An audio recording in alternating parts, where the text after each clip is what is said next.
You have your own McDonald's? No way!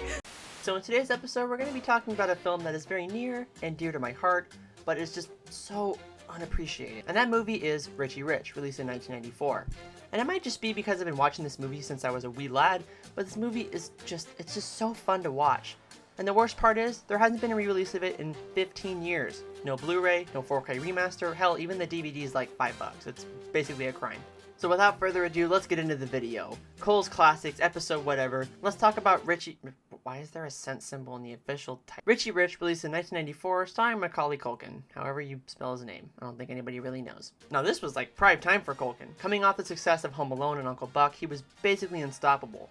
And this movie was definitely aiming for that same level of success, and I guess really didn't get that? So I'm going to talk about why they're wrong and why this movie needs to be more appreciated. Sit down, grab your popcorn, here we go. So the film starts out with narration from Richie's butler, as we get a montage of Richie's birth and his life leading up to when the story begins. Once the movie gets to that point, we learn more about him. He loves baseball and...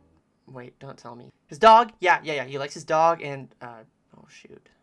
Did I mention baseball? So yeah, Richie's a little one-dimensional, which is okay because we learn about how much of a scheduled busy life he has and how much kind of a loner he is. His parents are too busy for him, he can't go and do what he wants, and that kind of annoys him a bit. So after he fills in for his dad at a ceremony and he's given golden socket wrenches, yeah, because a company that just reopened from bankruptcy definitely had that in the budget, he sees some kids playing baseball nearby. He tries to go over to talk to them, but gets bounced by this dude who looks like just a real-life Mr. Burns, which I'll be calling him that for the rest of the video if you were interested, but then gets counter-bouncered by Cadbury. But grab him like that again, and you will need protection. Just freaking roasted, man. God. So Richie gets a little sad that he can't go play with the kids, but once he arrives home, he goes off to the lab where we're introduced to the best character in the movie, Professor Keenbean. This man really came for his full paycheck. You can tell he's having a lot of fun in this movie. Hey, need a new bedpan? I know I do. We then cut to dinner where Richie's parents have invited over one of their advisors. I really don't remember what this guy's role was in the company, but anyway, he's talking with Richie's dad about the company that they just reopened, as well as a few other things. We're also introduced to another of Keenbean's inventions, the Smellmaster, which actually comes into play later in the film. But man, they really are living in the future. We have self-driving cars, yet we don't have a phone or at least a plug-in that can identify smells. Come on guys, Elon, get on this. But all jokes aside, the scene is pretty good because it establishes the conflicting viewpoints between Papa Rich and Van Doe, the antagonists of the film. You also learn that Van Doe and Mr. Burns, both of them have a secret plot to steal the rich family fortune by breaking into the vault. How will he do this? Oh, by sabotaging their private plane by planting a bomb, of course. Because remember folks, this was back when aviation sabotage was purely fictional, but boy did this plot point age like warm milk. So the Rich family is getting ready to leave to England, but Richie is still moping about being a loner. So Cadbury suggests that Richie stays at home in hopes of cheering him up. Cadbury, you're a genius. I'll go tell Richie. At home, Richie is moping around in white privilege manner when Cadbury says that he's invited the kids over that he tried to befriend earlier. They show up and deliver some fantastically 90s dialogue. Hi guys. Hey, rich man. Just checking out your crib here. Crib? I believe that's street slang for home, sir. And this right here is my favorite scene in the entire movie because Richie then shows them that he has a McDonald's in his house. No way! Not bad. His own roller coaster, and what he calls a catapult. So we now figure out that the plane crash doesn't go exactly to plan. Papa Rich goes looking for chocolates because a big boy's gotta eat.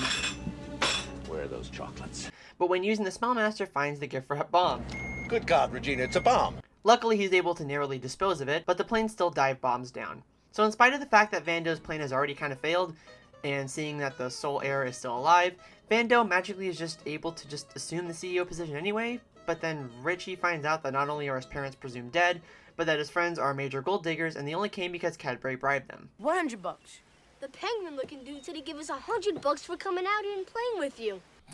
Alright, so we are entering now the second half, which is actually pretty fun. You get to see Richie stand up for himself and see that he is a smart kid and is capable of running his father's business. Although I don't know if selling candies is as profitable as what the company was doing before, but oh my god, they're actually turning a profit. Okay, so I guess I'll just go walk into the ocean now. Great, thanks. So because Richie's a minor, he can't actually run the company, so Richie so far has needed Cadbury to serve as a guardian to give him proxy power of the estate. I give him full proxy power and authority. But unfortunately, Van Doe hatches a plan to pin the attempted murder of Mama and Papa Rich on Cadbury. Cadbury is sent to jail, which leaves Van Doe to lock Richie away at the house and revoke his leadership of the company. So real quick, looking at Van Doe's plan, you kind of realize that this man is a total moron. Like, once you take like half a second to look at it, you realize that he'd sooner win $70 billion than actually steal it. His goal is also change quite a bit in this movie too. Like, he starts out wanting the Vault, but then settles for taking over the company, but then he switches back again once he realizes that Richie gains power, but then switches back again once he realizes that his plan failed entirely and has nothing left to lose than just going on a killing spree trying to kill them all. Shoot them. Shoot them now, please. So because this is a funny haha happy kids movie, we are told that Mom and Papa Rich didn't die, but they are trapped at sea with very little provisions for survival. Yes! Richard, darling, you've been too long at sea. Back at Richie's hood, we find out that the Nutty Professor is hiding out in his Batcave and discovers Van Doe and Mr. Burns' plan, which now involves hiring a hitman to go to Cadbury's cell and murder him. So lighthearted. King Bean and Richie are able to bail Cadbury out by sneaking in corrosive toothpaste so he can melt the bars to escape. Because of course he can. And honestly, this is one of the best scenes in the whole movie. We see Cadbury almost melt his teeth and beats the piss out of the guy who is coming to kill him.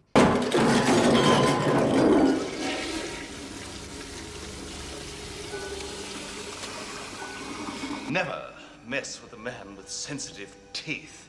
Like, dude, Cadbury, like, did you take, like roasting lessons? Like, Jesus Christ. So then after Richie bails Cadbury out, they both go to Richie's friends for help? Like, last time we saw them, they were saying that they never got their bribe money.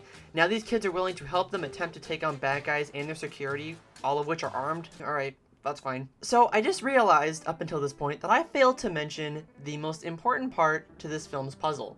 The FaceTime bat phone gadget that Richie and his dad both have, called the Dad Link. It's shown at the beginning of the film with Richie asking his dad about big boy problems. Then once Richie finds out that his parents are MIA, he attempts to track them down with it. So Papa Rich's device broke during the plane crash due to the plot requiring it, but with a simple screenplay bailout, he's able to get it working by using Mama Rich's earring. I wish I was making that up. So Richie's at his friend's peasant-sized house, and he's attempting to get into the Dad Link remotely. He then gets disconnected by Mr. Burns, so he decides he has to go back home so he can locate his parents and maybe dethrone Van Doe. Now this part of the movie is pretty fun. It's basically Die Hard Rich Privilege Edition. Fire two! Somebody's crying. Yes! I would show you more, but I don't want Warner Brothers to remove the video, so let's move on. So Richie's able to get inside, but his friends were captured by Mr. Burns, who decides to put them into this cage and convert them into bedpans and bowling balls. St. Peter on a popsicle stick. He's gonna scramble their molecules. Jesus Christ. Oh yeah, I should tell you about where the vault is. Any guesses? I'll give you 3 tries. And I'll give you some Jeopardy music too. R.I.P. Alex Trebek. Yeah, it's in a mountain. Mount Richmore. Your vault is an entire mountain. Well, you're really a filthy rich, aren't you? So the way that the mountain was carved so quickly was thanks to this Death Star blaster that King Bean made, and I'm honestly surprised that architecture was the inspiration here, and I'm kind of starting to think that I get a pretty good idea of how Papa Rich has earned his billions. Good God. So we've reached the 3rd act of the film, and Van Doe has Mama and Papa Rich tied up and Richie at gunpoint. He's told where the vault is, and we all head up to the mountain so they can open the vault. Like, yeah, see what I mean about this plan? Didn't even have a general location, plus you realize that the vault is voice activated, meaning that if you'd been successful in killing them, you'd have been screwed. Like, you are astronomically lucky your plan has gotten this far, to be honest. So now, as if the plot didn't bamboozle you enough, the vault contains sentimental items because their memories are the only thing they cherish. This is junk! Bowling trophies? Oh, do you remember that, darling? Oh, our first date. Well, I'm sorry to disappoint you, Lawrence, but that's not what we treasure. Oh, okay. But seriously, this was really stupid, but also kind of genius. Like, you knew darn well what he was looking for, but nah, you had to troll him, didn't you? Papa Rich, you sly dog, you. So with a little bit of plot magic, they're luckily able to get away from Van Doe, but instead they go out to the front of the mountain and climb up the rickety catwalk. Van Doe starts chasing them down, aimlessly trying to shoot at them so as to dig himself into a deeper hole criminally. Down below, Cadbury and Mr. Burns are fighting each other while at the same time playing Battleship with the frickin' Death Star blaster in an attempt to kill their opponents. Yes, very lighthearted movie, good work. Luckily, Cadbury is able to yeet Van Doe off the mountain, and all is well. Richie is no longer a loner, and even Cadbury got a girlfriend, so good for him, he's getting some. So alright, why do I like this movie? I've been watching this movie since basically I was very little. It holds up comedically in every way. Well, I guess almost. Oh my God, my nose! I look like Michael Jackson! But we don't talk about that scene, it's basically gone. I hope one of these days it gets a Blu-ray release, I'm crossing my fingers. Which isn't too out of the question, since Warner Brothers is pretty good about releasing their catalog every so often in the newest format. So I hope you enjoyed this video. If you didn't want to support the movie, you can rent it on YouTube or buy it wherever obscure titles are sold, which, let's be honest, that's basically Amazon at this point. Also, feel free to subscribe, and I guess share it with your friends if you want, whichever floats your boat. Anyway, thanks for watching. Bye-bye.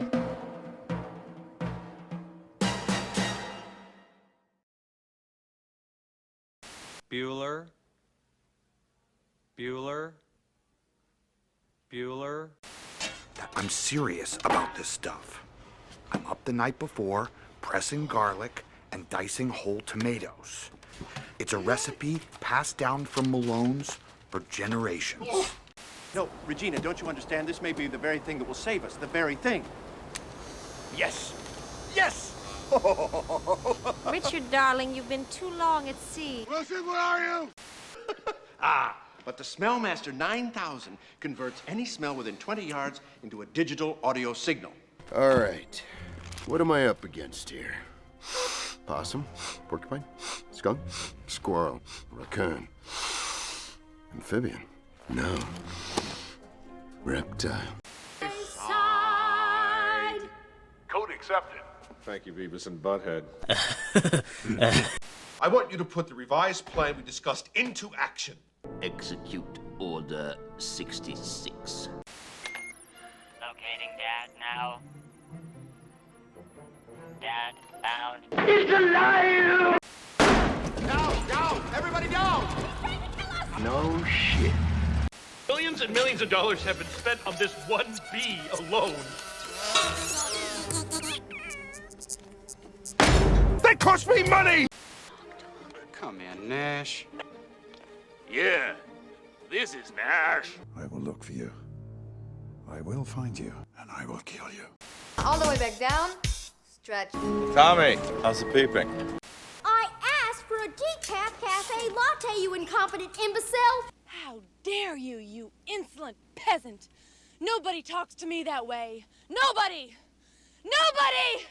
Master Richie was of the opinion that his young guests deserve a break today.